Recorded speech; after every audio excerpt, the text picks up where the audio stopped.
uh, hello Facebook, hello world, hello everybody, you know what I'm saying? But anyway, I want to speak what's on my mind right now. I want to speak about what's going on in this in our world, especially with the situation with the police brutality. Everybody getting upset about the George Floyd incident. This has been going on for years and years, for generations and generations. And we want to say to ourselves when it's going to stop. And the reason why it never stopped is because we've been a forgiving race. A man slap you on your cheek and you turn to the right, like Michael Mack said, and he gonna keep doing it again because he see the fear, he see the girl, he see the coward in you. He see the like a dog walking around with his tail tucked. That's what we see in a race of black people who continue to allow a man or an individual or any race to do such things to him. You forgive certain things, but certain things you can't forget.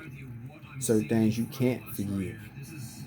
You know, what happened to George Floyd was upsetting.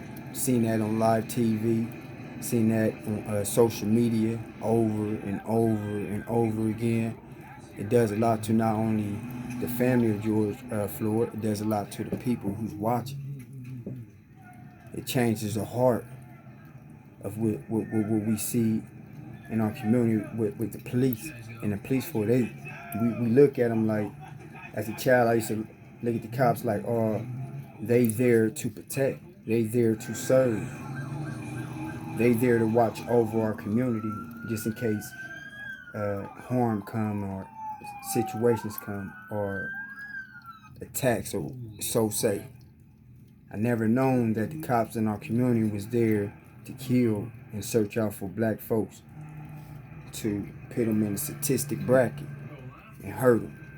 I never known that till as I got older and I experienced myself. So I feel like we can't be forgiven because it's like if we forgive and it's like going to a funeral, you seeing the individual die in the casket, you see him in the casket, you say your tears, you cry, then you wake up the next day, a few weeks later, and life goes on. But with this looting and all this property being damaged and the anger that's indebted in the people that they express and they letting out what's going on, and it's more to me. It's more for people to see that we can't continue to take this.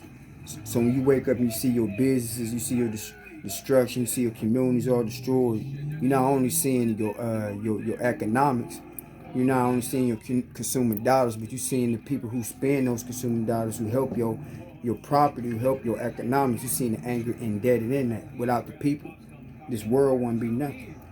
Without the people, economy wouldn't be nothing. What you protecting wouldn't be nothing without the people. It's the people that matters more. So I I don't promote the looting, but I understand. I understand what's going on because this anger been indebted in not only our race but every race for years and years, and we hope it don't be years and years to come. We want to put a stop to this. How can we put a stop to this? How can we put a stop to this? How can we put a stop to this? I remember I was once told, like, during the time of Noah, when he had the ark, they say that during that time where people was fighting amongst each other, they went against the government. He had an ark that protected the life for future years to come. He had an ark, and in this ark, he had so much life that he wanted to leave so he could change the narrative of the way people live.